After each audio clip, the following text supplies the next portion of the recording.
ওমরে ফারুক রাদিয়াল্লাহু তাআলা আনহুর পক্ষ থেকে চিঠি এসেছে, সাদ যেথায় থাকো, যে অবস্থায় থাকো না কেন, এই অবস্থায় তোমাকে যুদ্ধের ময়দানে অংশগ্রহণ করা লাগবে। এবার সাদ রাদিয়াল্লাহু তাআলা আনহু চিঠি পড়ার সঙ্গে সঙ্গে মুরব্বীদের কাছে গিয়ে পরামর্শ করতেছে, মুরব্বীরা রে, এই মুহূর্তে আমার যাওয়া লাগবে। খলিফা চিঠি দিয়েছেন, যাওয়ানোর জন্য বলেছেন যুদ্ধের ময়দানে। মুরব্বীরা ডাক দিয়ে বলে, সাদ অন্তত পক্ষে বাসর রাত্রটা শেষ করো, তারপরে তুমি যুদ্ধের ময়দানে যাও। এবার সাদ ডাক দিয়ে বলে, না না, কোরআনের আয়াত আমাকে এইভাবে ডাকতেছে, ইয়া আইয়ুহাল্লাযীনা আমানু আতিউল্লাহা ওয়া আতিউর রাসূল ওয়া উলিল আমরি মিনকুম।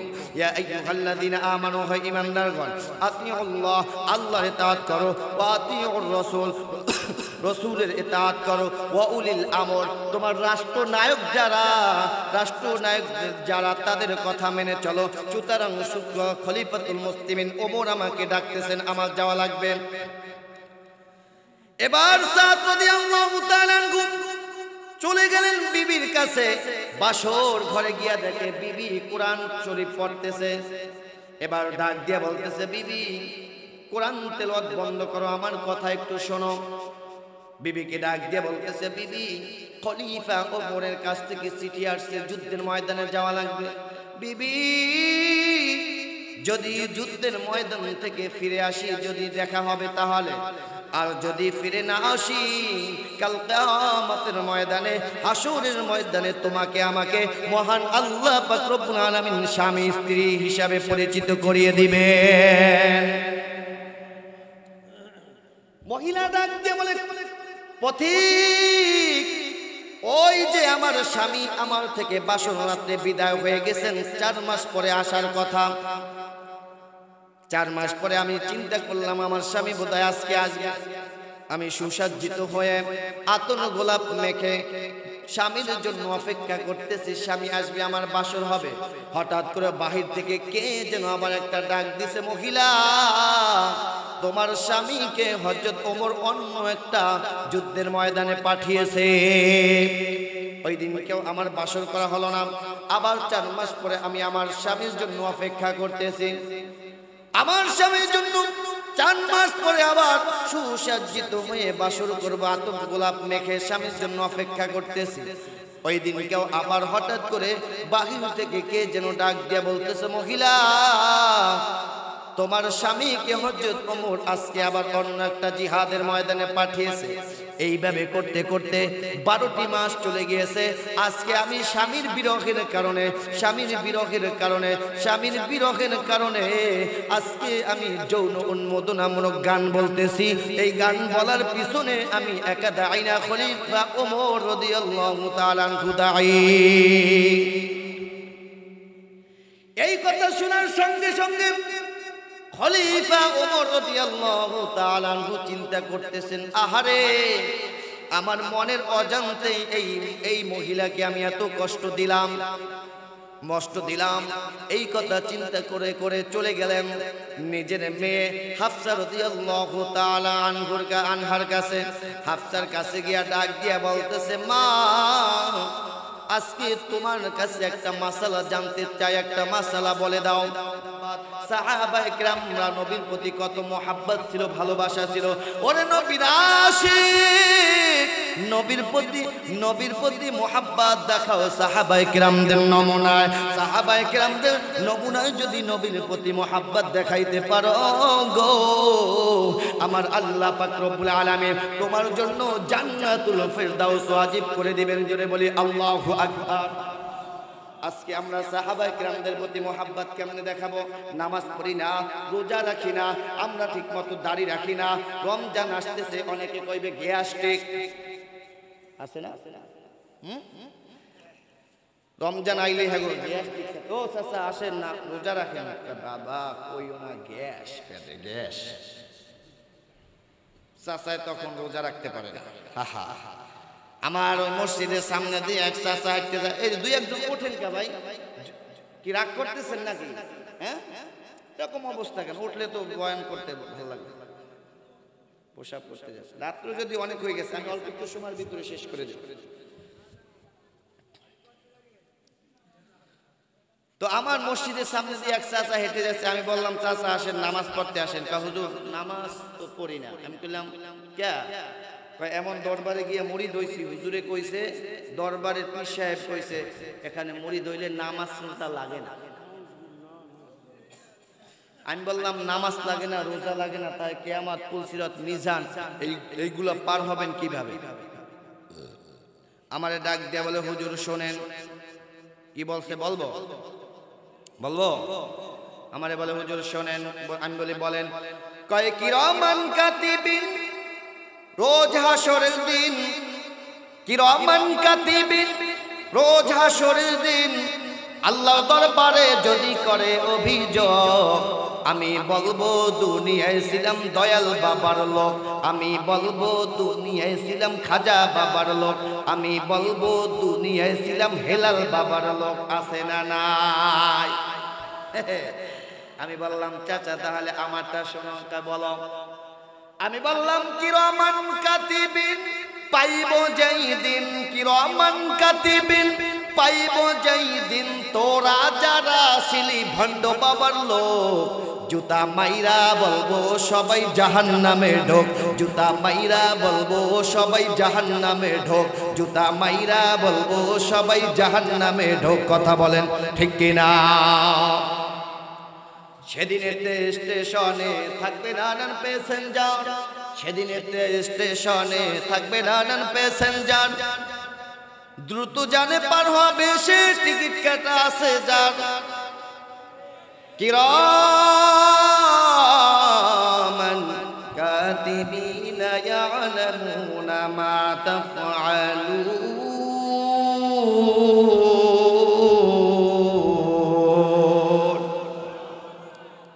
কিরামান কাতিবিন সব কিছু বান্দা লিপিবদ্ধ করতেছে। ওই যে চনমুনার ময়দানে গিয়েছিলাম, চনমুনার ময়দানে পীর সাহেব হুজুরে বলেছে, কিরামান কাতিবিন, দুইজন লোক আছে বান্দা, এই যে মুহুরি, সব কিছু লিপিবদ্ধ করতেছে। বান্দা ভালো কাজ করে সেটাও কিন্তু লিপিবদ্ধ করতেছে। শুধু চনমুনার হুজুরের কথা এটা না, আল্লাহ পাক রব্বুল আলামিন কুরআনুল কারীমের মধ্যে সূরা ইনফিতরের 11 নম্বর আয়াতে এই কথা বলছেন। ইনফিতরের কত নাম্বার? 11-12 নম্বর আয়াত। কিরামান কাতিবিনা ইয়ালামুনা মা তাফআলুন। বাবারে, গুনাহের কাজ করবা সেটা কিন্তু বাম কাদের ফেরেশতা লিপিবদ্ধ করবে। বাবারে, নেক আমল করবা সেটা কিন্তু ডান পাশের ফেরেশতা লিপিবদ্ধ করবে। এর গোলাম সব কিছু বান্দা লিপিবদ্ধ করতেছে। ফামাইয়া আমাল মিসকালা যাররাতিন খায়রান ইয়ারা ওয়া মাইয়া আমাল মিসকালা যাররাতিন শাররান ইয়ারা। কেউ যদি যাররা পরিমাণ কেউ যদি ভালো কাজ করে সেটাও কিন্তু বান্দা দেখতে পাবে, কেউ যদি যাররা পরিমাণ খারাপ কাজ করে সেটা মনে হয় দেখতে পাবে না। হ্যাঁ, এরে গোলাম, এই জন্য এই দুনিয়াটা কিন্তু বেশি দিনের নয়, অল্প কয়েকদিনের জীবন। আজ আসো, আগামীকাল তুমি দুনিয়া থেকে বিদায় নিলে তোমার আমার 24 ঘন্টা হয়ে যাবে। যুবক রে, এই জীবনটা কিন্তু বেশি দিনের নয়। এ যুবক, আজকে তুমি সুস্থ আছো, কালকে অসুস্থ হয়ে যেতে পারো, কালকে অসুস্থ আছো, পরশুদিন তুমি সুস্থ থাকতে নাও পারো। যুবক রে, এই যৌবনের তাড়নায় তুমি কতই গুনাহ করো, কত সুন্দরী নাইয়ার মাইয়ার পিছনে ঘোরো। যুবক, এই সুন্দরী মাইয়া কিন্তু একদিন তোমার জাহান্নামের কারণ হবে। কেউ কারো পরিচয় দিবে না হাসরের ময়দানে। কোরআন জানিয়েছেন, ইয়াউমা ইয়াফিরুল মারউ মিন আখিহি ওয়া উম্মিহি ওয়া আবিহি ওয়া সাহিবাতিহি ওয়া বানি। মা সন্তানের পরিচয় দিবে না, সন্তান মায়ের পরিচয় দিবে না, ভাই ভাইয়ের পরিচয় দিবে না। কেন? জাহান্নামের ভয়। এটাই আল্লাহ বলছেন, ইয়া আইয়ুহান নাসু তাকু রাব্বাকুম, হে মানব জাতি ভয় করো রবকে। ইন্না জালজালাতাস সাআতি শাইউন আযীম, কিয়ামতের দিন ভূকম্পন হবে কিন্তু অত্যন্ত ভয়াবহ। এই কিয়ামতের ভূকম্পন হবে অত্যন্ত ভয়াবহ। কিয়ামতের ভয়ের কারণে হাসরের ময়দানের ভয়ের কারণে মা সন্তানের পরিচয় দিবে না। যেই মা নিজে না খাইয়া সন্তানকে খাওয়াইতো, নিজে না ঘুমাইয়া সন্তানকে ঘুম পড়াইতো, যেই মা নিজে ভিজা জায়গায় শুইয়া সন্তানকে শুকনো জায়গায় শুয়াইতো, কিয়ামতের ময়দানে ওই মা কিন্তু তোমার আমার পরিচয় দিবে না, শুধুমাত্র জাহান্নামের ভয়। এ যুবক, ও বিন্দু বাবাজি, যেই বিবির জন্য, যে স্ত্রীর জন্য তুমি হারাম উপার্জন করো, কিয়ামতের ময়দানে স্ত্রী কিন্তু কোনো কাজে আসবে না। আরে বেটা, থো স্ত্রী, থো দুনিয়ার সন্তান, নিজের হাত নিজের কোনো কাজে আসবে না, এই জিহ্বা নিজের কোনো কাজে আসবে না, এই পাও নিজের কোনো কাজে আসবে না। আসবে তো নাই, কিন্তু এই হাত নিজে আমার বিরুদ্ধে সাক্ষ্য দিবে, এই ঠোঁট আমার বিরুদ্ধে আল্লাহর আদালতে সাক্ষ্য দিবে, এই পাও আল্লাহর আদালতে আমার বিরুদ্ধে সাক্ষ্য দিবে। কোরআন জানিয়েছেন, اليوم نختم على أفواههم وتكلمنا أيديهم وتشهد أرجلهم بما كانوا يكسبون। হাত বলবে, মালিক, এই লোকটা আমাকে দ্বারা ওই বেগানা নারীর প্রতি স্পর্শ করেছিল, হাত দ্বারা অবৈধ কাজ করেছিল, চোখ আল্লাহর আদালতে সাক্ষ্য দিবে, আয় মালিক, এই চক্ষু দিয়া বেগানা নারীর দিকে তাকাইছিল, এই ঠোঁট বলবে অমুককে গালি দিয়েছিল, কটু কথা বলেছিল, গীবাত করেছিল, ঠোঁট আমার বিরুদ্ধে কথা বলবে। বিশ্বাস হয় না? বিশ্বাস হয় না? যদি বিশ্বাস না হয়, এই শরীর যে আমার আপন না, এই শরীর যে আমার পক্ষে কাজ করে না, কথা বলে না, এটা যদি আপনি বুঝতে চান তাহলে বোঝেন। আমাদের অনেক সময় হাত কেটে যায়, পাও কেটে যায়, কেটে যায় না, রক্ত বের হয়, রক্ত বের হয় না? এখন রক্তের দিকে তাকাইয়ে বলতাম, রক্ত থাম, এই রক্ত থাম বাবা, থাম। যত ওয়াজ করি রক্ত থামে, ওয়াজ করলে থামে কে? এটা তো আমার রক্ত, আমার খাওয়া, আমার পড়া, আমার রক্ত, আমার কথা শুনবো না? শুনে না? হ্যাঁ, এরে যুবক, ও বিন্দু বাবাজি, দুনিয়াতে যদি নিজের রক্ত নিজের কথা না শোনে, কিয়ামতের ময়দানে কিন্তু হাত আমার বিরুদ্ধেই কথা বলবে, পাও আমার বিরুদ্ধে কথা বলবে, আমার কিছু। এই জন্য নেক আমল করো, কান্নাওয়ালা চক্ষু দান করো, কান্নাওয়ালা চক্ষুর জন্য চেষ্টা করো, বেশি বেশি কান্না করো। আল্লাহ বলছেন, ফালিয়াদহাকু কলিলাও ওয়ালিয়াবকু কাসীরা, বান্দা বেশি বেশি কান্না করো, কম কম হাসো। আর আমরা ফেটফেটে খালি হাসি, আর কান্নার কোনো কারণেই নাই, কান্দি না। না না, সরকারে দু আলম নবী রহমাতুল্লাহ আলাইহি কি বলেছেন শুনুন। এরে যুবক, কান্নার কত দাম, কান্নার কত দাম। ওই হাসরের ময়দানে, কিয়ামতের ময়দানে জাহান্নামগুলো থর থর থর থর করে কাঁপতে থাকবে, থর থর করে কাঁপতে থাকবে। জাহান্নামের ভয়ের কারণে, গুরজনের ওই যে জাহান্নামের গর্জন তর্জনে সমস্ত মানুষগুলো ভীত সন্তুষ্ট হয়ে যাবে আর কান্না করতে থাকবে। আমার নবী সিজদায় পড়ে ডাক দিয়ে বলবেন, আয় মালিক, জাহান্নামকে ফিরাও, ফিরাও, ফিরাও। জাহান্নামের গর্জন তর্জন আর সহ্য করতে পারি না, জাহান্নামের আওয়াজ আর সহ্য করতে পারি না। এবার আল্লাহ রাব্বুল আলামিনের ফেরেশতারা ৭০,০০০ ফেরেশতারা জাহান্নামকে ৭০,০০০ শিকল লাগাইয়া পিছনের ভিতরে টানতে থাকবে, কিন্তু জাহান্নাম এক সেকেন্ড তো পিছনে যাবে না, একটু গর্জন তর্জনও বন্ধ হবে না। এবার আল্লাহ পাক রব্বুল আলামিনের কাছে নবী আমার আবার সিজদায় পড়ে ডাক দিয়া বলবেন, আয় আল্লাহ, জাহান্নামের গর্জন তর্জন আর সহ্য করতে পারি না, আল্লাহ তাড়াতাড়ি করে জাহান্নামের গর্জন তর্জন বন্ধ করে দাও, জাহান্নামকে ফিরাও, জাহান্নামকে ফিরাও। এবার আল্লাহ পাক রব্বুল আলামিন জিব্রাইলকে ডাক দিয়া বলবেন, জিব্রাইল যাও যাও, ওই জান্নাতের মধ্যে এক পাতিল পানি আছে, ওই পানিটা এসে জাহান্নামের মধ্যে নিক্ষেপ মারে দাও। এবার জাহান্নামের মধ্যে পানিটা নিক্ষেপ মারার সঙ্গে সঙ্গে ওই জাহান্নামের গর্জন তর্জন বন্ধ হয়ে যাবে, জাহান্নামের আগুন বন্ধ হয়ে যাবে।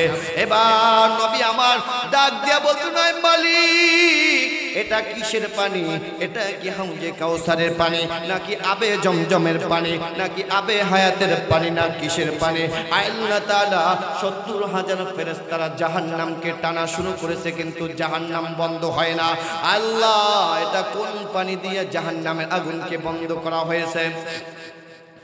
এবার আল্লাহ পাক রব্বুল আলামিন ডাক দিয়া বলবেন, ও নবী, এটা হাউজে কাউসারের পানিও না, এটা আবে জমজমের পানিও না, এটা আবে হায়াতের পানিও না, এটা হচ্ছে ওই যে খাজুরা গ্রামবাসীর উদ্যোগে যে মাহফিল হয়েছিল, ওই মাহফিলে বসে আপনার উম্মতেরা যে চোখের পানি ঝরে ঝরে চোখের পানি ফালাইছে, এই পানিটা আমি আল্লাহ তাআলা বিফলে ফেলে দেই না। আমি আল্লাহ তাআলা এই পানিটা ওই জমা করে রেখেছি পাতিলের মধ্যে। ওই পানিটা আজকে জাহান্নামের মধ্যে নিক্ষেপ মারার সঙ্গে সঙ্গে জাহান্নামের আগুন বন্ধ হয়ে গেছে। যদি বলে আল্লাহু আকবার।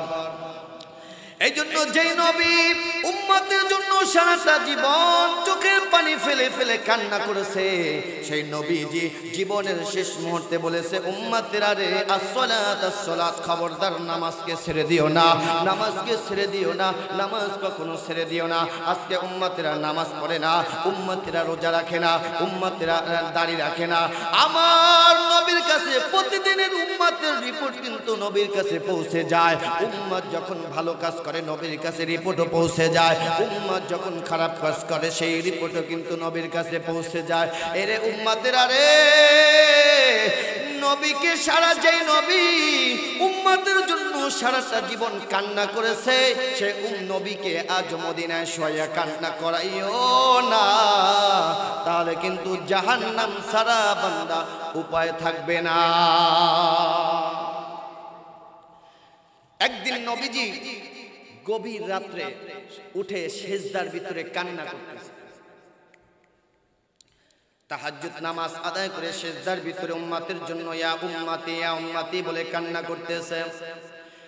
এদিকে আজানের সময় হয়ে গেছে। বেলাল রাদিয়াল্লাহু তাআলা আনহু উঠে আজান দিয়া দিবেন, আজান দিয়া দিবেন। আজান দেওয়া হয়েছে, এদিকে ফজরের নামাজের টাইম হয়ে গেছে, কিন্তু নবীজি নামাজ আদায় করতে আসে না। সমস্ত সাহাবীরা নবীর অপেক্ষায় দাঁড়িয়ে আছেন, নবীজি কখন নামাজ পড়তে আসবে, কখন নামাজ আসবে, কিন্তু নবীজি আসেন। এমত অবস্থায় হযরত আবু বকর ডাক দিয়া বলেন, বেলাল, যাও যাও, তুমি নবীকে আজকে একটু উঠাও, হয়তো বা নবীজি আজকে ঘুমে ধরেছে, নবীজি মনে হয় ঘুমে ধরেছে, তুমি যে একটু নবীকে ডাক দিয়া। বেলাল বলে, না না, প্রয়োজনে আমি একা নামাজ আদায় করে যাব, কিন্তু বিশ্ব নবীকে ঘুম থেকে আমি জাগাতে পারবো না। ওমরকে ডাক দিয়া বলে, ওমর, আপনি তো শখসদিলওয়ালা সাহাবী, যান যান, আপনি নবীকে একটু ঘুম থেকে উঠান, আপনি একটু নবীকে ঘুম থেকে ওঠান। এবার ওমর ডাক দিয়া বলেন, প্রয়োজনে আমি একা নামাজ আদায় করে যাব, কিন্তু বিশ্ব নবীকে ঘুম থেকে জাগাতে পারবো না। এবার সমস্ত সাহাবীরা ডাক দিয়া বলে, বেলাল, তুমি আজান দিছো, তুমি যাও নবীকে ঘুম থেকে জাগাও, দেখো আজকে মনে হয় নবীজি ঘুম থেকে ঘুমিয়ে পড়েছে, ঘুম থেকে জাগতে পারে না। এবার বেলাল রাদিয়াল্লাহু তাআলা বিশ্ব নবী রাহমাতুল্লাহ আলামিনের হুজরা শরীফ থেকে এই পাশ থেকে ওই পাশে যায় আর ডাক দিয়া বলে, আসসালাতু খায়রুম মিনান নাওম, আসসালাতু খায়রুম মিনান নাওম, আসসালাতু খায়রুম মিনান নাওম। আল্লাহর নবী বিশ্ব নবী রাহমাতুল্লাহ আলামিন সিজদা থেকে মাথা উঠাইছেন। এবার সিজদা থেকে মাথা উত্তোলন করে দরজা থেকে যখন নবীজি বাহিরে আসলেন, এবার বেলাল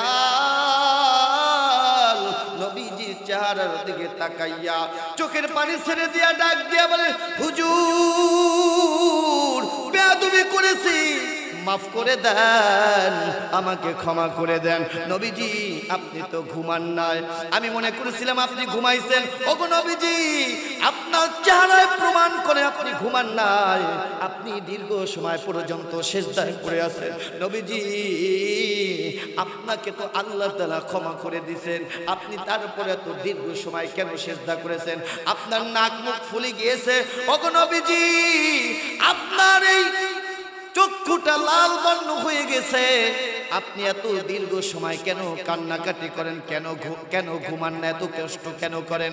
নবী আমার ডাক দিয়া বলেন, ওরে বেলাল, যে আল্লাহ পাক রব্বুল আলামিন আমাকে উম্মতের দরদি করে দুনিয়াতে পাঠাইছেন, সেই উম্মতের জন্য কি আমি আল্লাহ তাআলার কাছে ক্ষমা চাবো না, প্রার্থনা করব না? আল্লাহু আকবার। শুধু তাই নয়, একদিন এই সরকারে দু আলম নবী রাহমাতুল লিল আলামিন দরজা নক করে উম্মতের জন্য কান্না করতেছে, রব্বি হাবলি উম্মতি বলে, রব্বি হাবলি উম্মতি বলে। একদিন হয়ে গেছে নবীজি ক্ষুধার্ত, কোনো খাবার খায় না। নবীজি খাবার বন্ধ করে উম্মতের জন্য কান্না করতেছে। এবার হযরত আবু বকর দরজার সামনে এসেছেন। দরজার সামনে এসে ডাক দিয়ে বলেন, হাবিব আমার, আপনি দরজা খোলেন, আমাকে ভিতরে আসতে দেন। আমি আবু বকর এসে গিয়েছি। আপনি দরজা নক করে কেন কান্না করতেছেন? আপনি দরজা নক করে কেন কান্না করতেছেন? ওগো নবীজি আপনি বলেন, কোন কাফের বেদিন আপনাকে কষ্ট দিয়েছে কিনা? আমি আবু বকরকে বলেন, ওই কাফেরদেরকে নিধন করার জন্য আমি আবু বকর একাই যথেষ্ট। আল্লাহু আকবার। ওগো নবীজি আপনি দরজা খোলেন। নবীজি ডাক দিয়ে বলেন, আয়েশা দরজা খুলো না, আবু বকরকে ভিতরে আসতে দিও না, আমি আমার উম্মতের জন্য তাহলে কান্না করতে পারবো না। এবার ওমর চলে আসছে। ওমর ডাক দিয়ে বলে, হুজুর আমি ওমর চলে এসেছি। হুজুর হুজুর দরজা খোলেন। যে ওমর তরবারি নিয়ে আসছে আপনার গর্দানকে কাটার জন্য, সেই আপনার নুরানি চেহারা দেখে আমি ওমর মুসলমান হয়ে গেছি। নবী গো আর কান্না করতে হবে না, আপনি দরজা খোলেন, আমি ওমরের জিন্দেগীর সমস্ত আমল আপনার উম্মতদেরকে দান করে দিলাম। নবীজি দরজা খুলেন না। এবার চলে আসছে হযরত আলী। হযরত আলী ডাক দিয়ে বলেন, ইয়া রাসূলুল্লাহ, ইয়া হাবিবাল্লাহ, নবী গো আর কাঁদতে হবে না, আপনি দরজা খুলেন, আর কান্না করতে হবে না। বলেন বলেন আপনি কার জন্য কান্না করেন? আপনি আমাকে আসাদুল্লাহিল গালিব, আপনি কাফেরদের জন্য বিজয়ী বাঘ হিসাবে আমাকে ঘোষণা করেছেন। বলেন কোন কাফের আপনাকে কষ্ট দিয়েছে কিনা? আমি আলীর তরবারি তার জন্য যথেষ্ট হয়ে যাবে। আমার নবী কোনো দরজা খোলে না, কান্না করতেছে। নবীজি 3 দিন পর্যন্ত খাবার খায় না। এবার আয়েশা একটু মিষ্টান্ন আর একটু শরবত নিয়ে দরজার সামনে এসে ডাক দিয়ে বলে, হুজুর একটু নাস্তাটা করে নেন, আর কান্না করতে হবে না, একটু নাস্তা করে খান, নিজের প্রতি প্রাণ নাশ করে বসেন না, উম্মতের জন্য এত কান্না কইরেন না, নিজের প্রতি খেয়াল রাখেন। নবী আমার ডাক দিয়া বলেন, ওরে আয়েশা, যতক্ষণ পর্যন্ত জিবরাইল এসে আমাকে সুসংবাদ না দিবে ততক্ষণ পর্যন্ত আমি রাহমাতুল লিল আলামিন চোখের পানি পড়া বন্ধ করব না। আবু বকর ডাক দিয়ে বলে, আলী, হাসান হোসেন সারা, ফাতেমা সারা রাহমাতুল লিল আলামিনের দরজা খোলানো যাবে না। এবার চলে গেছেন ফাতেমার কাছে। ফাতেমার কাছে গিয়া ডাক দিয়ে বলে, ফাতেমা, নবীজি 3 দিন পর্যন্ত কোনো খাবার খায় না, দরজা বন্ধ করে উম্মতের জন্য কান্না করে। তুমি ছাড়া, হাসান হোসেন ছাড়া নবীজিকে দরজা খোলানো সম্ভব হবে না। আল্লাহু আকবার। এবার ফাতেমা চলে আসতেছে, হাসান হোসেন পিছনে পিছনে দৌড়ায়। এবার দরজার সামনে এসে ফাতেমা ডাক দিয়া বলে, আব্বা, উম্মতের জন্য আর কত কান্না করবেন? আব্বা সারাটা জীবন উম্মতির জন্য কেঁদে গেছেন, আর কাঁদতে হবে না। আমি ফাতেমা জিন্দেগিতে যত আমল করেছি সমস্ত আমল আপনার এতিম উম্মতদেরকে দান করে দিলাম। আল্লাহ নবী ডাক দিয়ে বলেন, ফাতেমা যতক্ষণ পর্যন্ত জিবরাইল আমার কাছে এসে উম্মতের বেলা সুসংবাদ না দিবে ততক্ষণ পর্যন্ত আমি রহমাতুল লিল আলামিন কান্না বন্ধ করব না। আল্লাহ পাক রব্বুল আলামিন এবার জিবরাইলকে ডাক দিয়ে বলেন, জিবরাইল যাও যাও আমার বন্ধুকে গিয়া সালাম বলো, বন্ধুর কাছে বলে দাও আর কান্না করতে হবে না। আমার বন্ধুর কোনো উম্মত যদি মৃত্যুর 1 বছর পূর্বে যদি তওবা করে আমি আল্লাহ পাক রব্বুল আলামিন ওই বান্দার জীবনের সমস্ত গুনাহ খাতাগুলো ধুইয়া মুছা পাক পবিত্র বানাইয়া আমার জান্নাতি কোলে কুদরতি কোলে তুলে নেব। এবার জিবরিল আলাইহিস সালাতু ওয়াস সালাম এসে ডাক দিয়ে বলেন, ইয়া রাসূলুল্লাহ, ইয়া হাবিবাল্লাহ, আল্লাহ পাক রব্বুল আলামিন আপনাকে সুসংবাদ দিয়েছেন। কি সুসংবাদ? নবী গো, আপনার উম্মত যদি 1 বছর মৃত্যুর 1 বছর পূর্বে যদি তওবা করে আল্লাহ পাক রব্বুল আলামিন তার জীবনের সমস্ত গুনাহ খাতা ক্ষমা করে দিবেন। নবী আমার চোখের পানি ফালাইয়া আবার কান্না শুরু করে দিয়েছেন। ডাক দিয়ে বলে, জিবরাইল 1 বছর তো লম্বা সময়, এই 1 বছরের মাঝে যদি আমার উম্মতেরা আবার গুনাহ করে ফেলে তাহলে তো জাহান্নামের আগুন আমার উম্মতেরা সহ্য করতে পারবে না। জিবরাইল 1 বছরের গুনাহ যদি আমার উম্মত করে ফেলে তাহলে তো জাহান্নামে যেতে হবে। আমি মানি না, এই প্রস্তাব আমি মানি না। এবার জিবরাইল ডাক দিয়ে বলে, আল্লাহ পাককে ডাক দিয়ে বলে, আল্লাহ আপনার হাবিব তো প্রস্তাব মানে না। এবার আল্লাহ পাক রব্বুল আলামিন জিবরাইলকে ডাক দিয়ে বলেন, জিবরাইল যাও যাও আমার নবীকে জানিয়ে দাও আমার নবীর কোন উম্মত যদি 6 মাস পূর্বে যদি তওবা করে আমি আল্লাহ পাক রব্বুল আলামিন তার জীবনের সমস্ত গুনাহ খাতা মাফ করে দেব। নবীর কাছে সে ডাক দিয়ে বলে, ইয়া রাসূলুল্লাহ, আল্লাহ পাক রব্বুল আলামিন জানিয়েছেন আপনার কোন উম্মত যদি 6 মাস পূর্বে যদি তওবা করে আল্লাহ পাক রব্বুল আলামিন তার জীবনের সমস্ত গুনাহ খাতা maaf করে দিবেন। আল্লাহ নবী ডাক দিয়ে বলেন, জিবরাইলের প্রস্তাব আমি মানি না, কেননা আমার উম্মত যদি 6 মাস পূর্বে যদি আবার গুনাহ করে থাকে তাহলে তো জাহান্নামের আগুন আমার উম্মতরা সহ্য করতে পারবে না। এবার জিবরিল আলাইহিস সালাতু ওয়াস সালাম আল্লাহ পাককে ডাক দিয়ে বলে, আল্লাহ এই প্রস্তাব নবীজি মানেন না। এবার আল্লাহ পাক রব্বুল আলামিন ডাক দিয়ে বলেন, হাবিব আপনার কোন উম্মত যদি 1 সপ্তাহ পূর্বে তওবা করে আমি আল্লাহ পাক রব্বুল আলামিন আপনার উম্মতের 1 সপ্তাহ পূর্বে সকল জীবনের গুনাহ খাতা maaf করে দেব। নবী আমার চোখের পানি ফেলাইয়া ডাক দিয়া বলে, আল্লাহ আমার উম্মত যদি এই 1 সপ্তাহ পূর্বে অনেক গুনাহ করতে পারে তাহলে তো আমার উম্মতদের জাহান্নামে যেতে হবে। আমি নবী হইয়া কেমনে সহ্য করব, আমার উম্মতেরা জাহান্নামের মধ্যে পড়ে গেছে। আয় আল্লাহ এই প্রস্তাব আমি মানি না, মানি না, মানি না। এবার জিবরিল আলাইহিস সালাতু ওয়াস সালাম বলেন, আল্লাহ এই প্রস্তাব তো মানতে চায় না। এবার আল্লাহ পাক রব্বুল আলামিন জিবরাইলকে ডাক দিয়ে বলেন, জিবরাইল আমার হাবিবকে জানিয়ে দাও, আমার হাবিবকে জানিয়ে দাও তার উম্মতের জন্য চিন্তা করার দরকার নাই, তার কোনো উম্মতের জন্য কোনো টেনশন করার দরকার নাই। আল্লাহর নবীর উম্মতরা যদি মৃত্যুর 1 দিন পূর্বে যদি তওবা করে আমি আল্লাহ পাক রব্বুল আলামিন তার জীবনের সমস্ত গুনাহ খাতা maaf করে দেব। নবী আমার ডাক দিয়ে বলেন, জিবরাইল আমার উম্মতেরা যদি 1 দিন পূর্বে যদি আবার গুনাহ করে ফেলে তাহলে তো জাহান্নামে যেতে হবে। এই প্রস্তাব আমি মানি না, এই প্রস্তাব আমি মানি না। আমার উম্মতেরা জাহান্নামে যাবে আমি সহ্য করতে পারবো না। এবার আল্লাহ পাক রব্বুল আলামিন জিব্রাইলকে ডাক দিয়ে বলেন, জিব্রাইল আমার উম্মতদেরকে জানিয়ে দাও, আমার হাবিবকে জানিয়ে দাও, আমার হাবিবকে কই কিয়ামতের দিন হাসরের ময়দানে নবীর কাছে জিজ্ঞাসা না কইরা একটা উম্মত আমি জাহান্নামের মধ্যে দিব না। আল্লাহু আকবার, আল্লাহু আকবার। এই নবীর উম্মত হতে পেরে আমরা খুশি না বেজার? আরো জোরে বলেন, খুশি না বেজার? নবী আমার যেদিনকে দুনিয়া থেকে বিদায় হয়ে যায়, সাহাবায়ে কেরাম মৃত্যুর পরে নবীকে কাফন পরিয়ে জানাজা পড়িয়ে শোয়া রাখছে।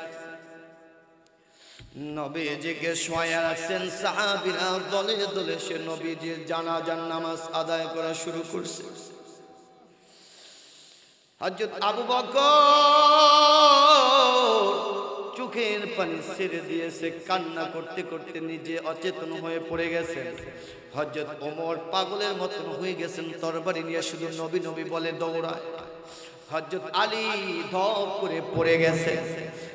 হযরত আবু বকর মাটিতে রোদন করতে করতে করতে করতে রাহমাতুল লিল আলামিনের লাশ মুবারকের কাছে গিয়া এই নাক মুখ থেকে কাপড়টা সরাইয়া কপালে উপরে চুমু খেয়ে ডাক দিয়া বলে, হুজুর আমি আবু বকরের বিনিময়ে যদি আপনাকে মৃত্যুর গ্রাস থেকে রক্ষা করা যেত, তাহলে আমি আবু বকরের জীবনটা আপনি রাহমাতুল লিল আলামিনের জন্য কুরবানি করে দিতাম। এবার নবীজির ঠোঁটের দিকে তাকাইয়া শুনে নবী আমার ঠোঁট মোবারক নড়াচড়া করতেছে, নড়াচড়া করতেছে।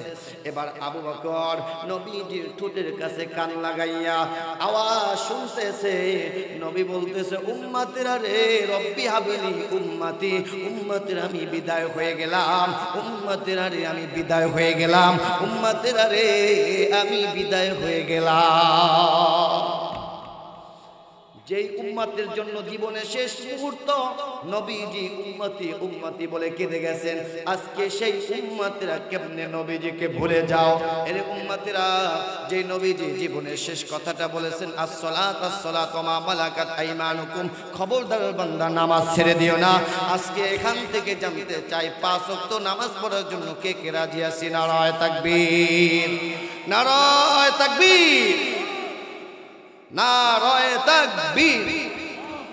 আল কোরআনের আলো, আল হাদিসের আলো, নারায়ে তাকবীর।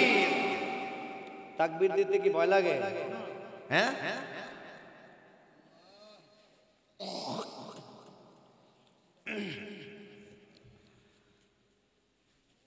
গত 16টা বছর আমরা আল্লাহু আকবার ধ্বনিতে আওয়াজও দিতে পারি না। কথা বলেন ঠিক কিনা?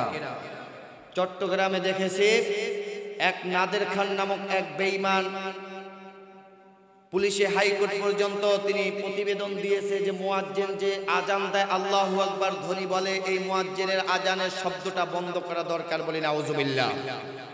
মুয়াজ্জিনের আজানের শব্দকে নাকি শব্দ দূষণ হয়। আমার তখন ঢাকার ভিতরে প্রোগ্রাম ছিল, আমি তখন ঢাকার রাজধানীতে বসে বলেছিলাম, এই দেশের ভিতরে সূর্য উদয় হয় মুয়াজ্জিনের আজানের মাধ্যমে। কথা বলেন ঠিক কিনা? এই দেশের ভিতরে সূর্য অস্তমিত যায় মুয়াজ্জিনের আজানের মাধ্যমে। এই দেশের ভিতরে যখন সন্তান ভূমিষ্ঠ হয় তখন মুয়াজ্জিনের আজানের মাধ্যমে ডান কানে আজান দিতে হয়। এই দেশের ভিতরে সন্তান ভূমিষ্ঠ হলে বাম কানে আকামাত দিতে হয় আল্লাহু আকবার ধ্বনির মাধ্যমে। কথা বলেন ঠিক কিনা? যেই সমস্ত নাস্তিক মুরতাদরা মুয়াজ্জিনের আজানকে বন্ধ করতে চায়, যেই সমস্ত নাস্তিক মুরতাদরা মুয়াজ্জিনের কণ্ঠ নারীকে চেপে ধরতে চায়, এই সমস্ত নাস্তিক মুরতাদদেরকে বাইতুল মুকাররমের সামনে প্রকাশ্যে ফাঁসি দেওয়া দরকার। কথা বলেন ঠিক কিনা? রাগ করতেছেন? আলোচনা কিন্তু আমি শেষের দিকে নিয়ে আসছি, রাগ করলেও ভালো, না করলেও ভালো। সম্মানিত উপস্থিতি, মা বোনেরা আসছে, আমার দেশের মা বোনদের জন্য কিছু কথা বলি। মা বোনদের জন্য জান্নাতে যাওয়া কিন্তু অতি সহজ। চারটা কাজ করব, আল্লাহ পাক রব্বুল আলামিন তাদের জন্য জান্নাতে দিয়ে দেবেন। সুবহানাল্লাহ বলেন। স্বামীর খেদমত তো এখন নাই, এখন স্বামীরে বিদেশ পাঠাইয়া নিজে এদিকে আরেকজনের লেঞ্জা দইরা বয়ফ্রেন্ডের লগে হাঁটে, আছে না নাই? হ্যাঁ, আর যতগুলো পরকীয়া প্রেম ভালোবাসা এগুলো সৃষ্টি হয়েছে এই যে আছে। হ্যাঁ, আমি একটা গজল বলি মোবাইলে নিয়ে, বলবো? হায় রে হায় ভাই রে ভাই, এ কেমন যুগ এসেছে, হায় রে হায় ভাই রে ভাই, এ কেমন যুগ এসেছে। স্বামী সংসার পর করে মোবাইল ফোন আপন করেছে, হায় রে হায় ভাই রে ভাই, এ কেমন যুগ এসেছে। কথা বলেন ঠিক কিনা? দেখবেন কিছু যুবকরা আছে শুধু মায়াগো নাম্বার নিব কেমনে এই দান্দায় থাকে। হ্যাঁ, খালি মায়ের গুড়গুড় গুড়গুড় গুড়গুড় গুড়গুড় করতে থাকে। নাম্বার একটু দিলে একটু মিস কল, পরের দিন একটু কল, তারপরে ডাইরেক্ট, এরপরে ঘরের সামনে গিয়ে দাঁড়ায়। হ্যাঁ, আজকে মিস কল, কালকে ডাইরেক্ট, পরশু দিন পরিচয়, চতুর্দিনে আপা বলে খাড়া হয়ে দরজায়। কথা বলেন ঠিক কিনা? আজকে মিস কল, কালকে ডাইরেক্ট, পরশু দিন পরিচয়, চতুর্দিনে আপা বলে খাড়া হয়ে দরজায়। স্বামী জিজ্ঞেস করলে বলে, স্বামী জিজ্ঞেস করলে বলে আত্মীয় এসেছে, হায় রে হায় ভাই রে ভাই, এ কেমন যুগ এসেছে। কথা বলেন ঠিক কিনা? 24 ঘন্টায় নাই রে বিশ্রাম কোন বুকের ভিতরে, উদাস উদাস মনটা হারি সংসার করে না রে। 24 ঘন্টায় নাই রে বিশ্রাম কোন বুকের ভিতরে, উদাস উদাস মনটা হারি সংসার করে না রে। বিদেশে পাঠাইয়া স্বামী, বিদেশে পাঠাইয়া স্বামী বন্ধুর সাথে ঘরে, হায় রে হায় ভাই রে ভাই, এ কেমন যুগ এসেছে। স্বামী সন্তান পর করে মোবাইল আপন করেছে, হায় রে হায় ভাই রে ভাই, এ কেমন যুগ এসেছে। বাংলাদেশের ভিতরে পরকীয়া হওয়ার অন্যতম কারণ হচ্ছে স্বামী বিদেশ। এদেশের বিদেশ আছে। হ্যাঁ, 1 বছর 2 বছর 5 বছর 7 বছর, এমন লোক আছে 8 থেকে 10 বছর পরে এরপরে বিদেশ থেকে দেশে আসে, বউ থাকে দেশে, এতে বেচারি করবে কি? সে সীমান্ত উপায় না পাইয়া আর একটা বয়ফ্রেন্ড এ বানায়। হ্যাঁ, একজন স্ত্রী স্বামীকে ছাড়া সর্বোচ্চ কতদিন পর্যন্ত থাকতে পারে জানার দরকার আছে না নাই? বলবো? এই মাসালাটার সমাধান দিয়েছেন বিশ্ব ওমরে ফারুক রাদিয়াল্লাহু তাআলা আনহু, ওনার মেয়ে হাফসা রাদিয়াল্লাহু তাআলা আনহা। খলিফাতুল মুসলিমিন হযরত ওমরে ফারুক রাদিয়াল্লাহু তাআলা আনহু গভীর রজনীতে বের হলেন কে কোথায় খেয়ে আছে না খেয়ে আছে এটা দেখার জন্য। হঠাৎ করে তিনি মরুভূমির মধ্যে দেখতেছেন, একটা মরুভূমির মধ্যে একটা ঘরের মধ্যে টিম টিম টিম টিম করে আলো জ্বলছে, আর সেই ঘর থেকে গানের আওয়াজ কেমনে যেন ভেসে আসতেছে।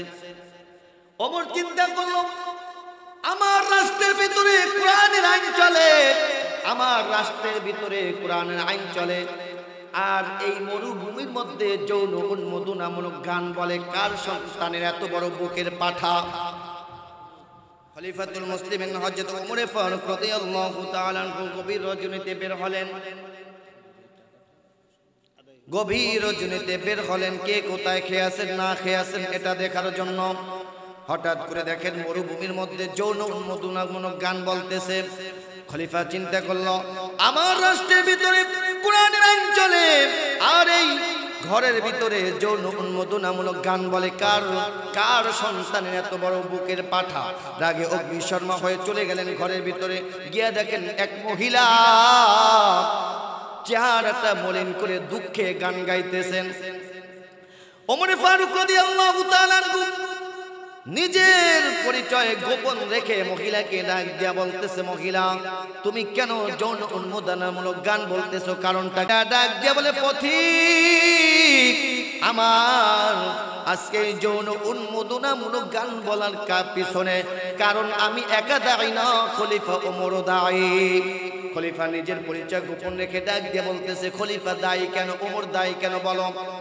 এবার ডাক দিয়ে বলতেছে, পথিক আমার যেদিনকে বিবাহ হয়, বিবাহ অনুষ্ঠান শেষ, মিষ্টি বিতরণ চলতেছে, হঠাৎ করে খলিফা ওমর ফারুক রাদিয়াল্লাহু তাআলা আনহুর পক্ষ থেকে চিঠি এসেছে, সাদ যেথায় থাকো, যে অবস্থায় থাকো না কেন, এই অবস্থায় তোমাকে যুদ্ধের ময়দানে অংশগ্রহণ করা লাগবে। এবার সাদ রাদিয়াল্লাহু তাআলা আনহু চিঠি পড়ার সঙ্গে সঙ্গে মুরব্বীদের কাছে গিয়ে পরামর্শ করতেছে, মুরব্বীরা রে, এই মুহূর্তে আমার যাওয়া লাগবে। খলিফা চিঠি দিয়েছেন, যাওয়ানোর জন্য বলেছেন যুদ্ধের ময়দানে। মুরব্বীরা ডাক দিয়ে বলে, সাদ অন্তত পক্ষে বাসর রাত্রটা শেষ করো, তারপরে তুমি যুদ্ধের ময়দানে যাও। এবার সাদ ডাক দিয়ে বলে, না না, কোরআনের আয়াত আমাকে এইভাবে ডাকতেছে, ইয়া আইয়ুহাল্লাযীনা আমানু আতিউল্লাহা ওয়া আতিউর রাসূলা ওয়া উলিল আমরি মিনকুম। ইয়া আইয়ুহাল্লাযীনা আমানু, হে ঈমানদারগণ, আতিউল্লাহ আল্লাহর ইতাআত করো, ওয়া আতিউর রাসূল রাসূলের ইতাআত করো, ওয়া উলিল আমর তোমার রাষ্ট্রনায়ক যারা তাদের কথা মেনে চলো। সুতরাং খলিফাতুল মুসলিমিন ওমর আমাকে ডাকতেছেন, আমার যাওয়া লাগবে। এবার সাদ রাদিয়াল্লাহু তাআলা আনহু চলে গেলেন বিবির কাছে। বাসর ঘরে গিয়া দেখে বিবি কোরআন শরীফ পড়তেছে। এবার ডাক দিয়ে বলতেছে, বিবি কোরআন তেলাওয়াত বন্ধ করো, আমার কথা একটু শোনো। বিবিকে ডাক দিয়ে বলতেছে, বিবি খলিফা ওমরের কাছ থেকে চিঠি আসছে, যুদ্ধের ময়দানে যাওয়া লাগবে। বিবি যদি যুদ্ধের ময়দান থেকে ফিরে আসি, যদি দেখা হবে তাহলে, আর যদি ফিরে না আসি, কাল কিয়ামতের ময়দানে, হাসরের ময়দানে তোমাকে আমাকে মহান আল্লাহ পাক রব্বুল আলামিন স্বামী স্ত্রী হিসাবে পরিচিত করিয়ে দিবেন। মহিলা ডাক দিয়ে বলে, পথিক ওই যে আমার স্বামী আমার থেকে বাসর রাত্রে বিদায় হয়ে গেছেন, 4 মাস পরে আসার কথা। 4 মাস পরে আমি চিন্তা করলাম আমার স্বামী বোধহয় আজকে আসবে। আমি সুসজ্জিত হয়ে আতর গোলাপ মেখে স্বামীর জন্য অপেক্ষা করতেছি, স্বামী আসবে, আমার বাসর হবে।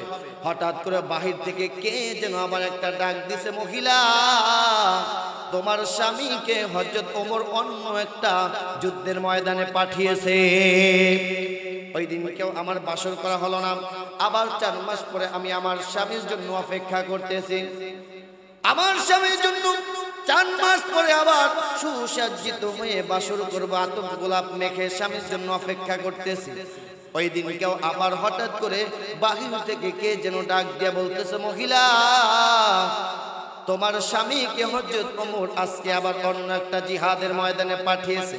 এইভাবে করতে করতে 12টি মাস চলে গিয়েছে।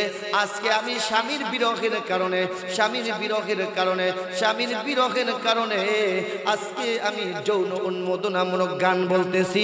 এই গান বলার পিছনে আমি একা দায়ী না, খলিফা ওমর রাদিয়াল্লাহু তাআলা আনহু দায়ী। এই কথা শোনার সঙ্গে সঙ্গে খলিফা ওমর রাদিয়াল্লাহু তাআলা আনহু চিন্তা করতেছেন, আহারে আমার মনের অজান্তেই এই মহিলাকে আমি এত কষ্ট দিলাম। এই কথা চিন্তা করে করে চলে গেলেন নিজের মেয়ে হাফসা রাদিয়াল্লাহু তাআলা আনহার কাছে। হাফসার কাছে গিয়া ডাক দিয়া বলতেছে, মা আজকে তোমার কাছে একটা মাসালা জানতে চাই, একটা মাসালা বলে দাও। এবার হাফসা রাদিয়াল্লাহু তাআলা আনহা ডাক দিয়া বলেন, বাবা কি মাসালা জানার দরকার বলো। এবার খলিফা ওমর ডাক দিয়া বলে, মা তুমি একটু বলে দাও, একটা মেয়ে সর্বোচ্চ স্বামীকে ছাড়া কতদিন পর্যন্ত থাকতে পারে? এবার হাফসা রাদিয়াল্লাহু তাআলা আনহা ডাক দিয়া বলেন, আব্বাজান, একটা মেয়ে স্বামীকে ছাড়া সর্বোচ্চ 4 মাস পর্যন্ত থাকতে পারে, এরপরে যদি ওই মেয়েটা থাকে কষ্ট হয়। কি হয়? এই কথা শোনার সঙ্গে সঙ্গে খলিফাতুল মুসলিমিন ওমর ফারুক রাদিয়াল্লাহু তাআলা আনহু রাষ্ট্র কার্যালয়ে চলে গেছেন। রাষ্ট্র কার্যালয়ে যাওয়ার পরে সমস্ত রাজা প্রজা যারা ছিল সকলকে 2 মাসের মধ্যে 3 দিন ছুটির ব্যবস্থা করে দিয়েছেন। সুবহানাল্লাহ বলেন। তার মানে হচ্ছে 2 মাসের 3 দিন ছুটি দিতেই হবে বাধ্যতামূলক। আজও সেই ছুটির কার্যক্রম চালু আছে। আল্লাহু আকবার বলেন। সুতরাং আজকে যারা বছরের পর বছর 5 বছর 10 বছর স্ত্রীকে দেশে রেখে স্বামী বিদেশে থাকেন, এটা ঠিক না। হাদিসে আসছে মাসালা, স্ত্রীর অনুমতি ছাড়া বিদেশ করাই যায় না। স্ত্রী যদি অনুমতি দেয় আপনাকে 10 বছর থাকার জন্য থাকেন, সমস্যা নেই। আবার যদি স্ত্রী যদি অনুমতি দেয় তুমি 1 বছর থেকে চলে আসবা, 1 বছর থেকেই চলে আসতে হবে। ঠিক কিনা বলেন? এই জন্য সম্মানিত উপস্থিতি, লম্বা চূড়া অনেক কথা বলেছি। আল্লাহ পাক রব্বুল আলামিন আমরা যাহা কিছুই কথা বলেছি এই কথার উপরে আমল করার তৌফিক দান করুক। সকলে বলি আমিন। আলি মুহাম্মদ কামা সাল্লাইতা আলা ইব্রাহিম ওয়া আলা আলি ইব্রাহিম ইন্নাকা হামিদুম মাজিদ। আল্লাহুম্মা আমিন। ইয়া রজি খোদা তোমার দরবারে মা বাবাকে মাফ করে দাও কবরে। ইয়া রজি খোদা তোমার দরবারে দাদা দাদি মাফ করে দাও কবরে। তুমি যদি মাফ না করো তোমার বান্দারে, বলো তোমার বান্দা যাবে কারদারে। গুনার বোঝা মাথায় নিয়া কাঁদতেছি, দয়া করে মাফ করে দাও এলাহি। কত গুনাহ করছি বাউলা গোপনে, দয়া করে মাফ করে দাও নিজ গুণে। রব্বুল আলামিন মালিক, গভীর রজনী পর্যন্ত তোমার কোরআন হাদিস থেকে আলোচনা করলাম। বিভিন্ন উলামায়ে কিরাম আলোচনা রেখে ধন্য করেছেন। আয় মালিক, আলোচনার মধ্যে ভুল ত্রুটি বেয়াদবিগুলো ক্ষমা করে দাও। বাকি কথা সকলকে আমল করার তৌফিক দান করে দাও।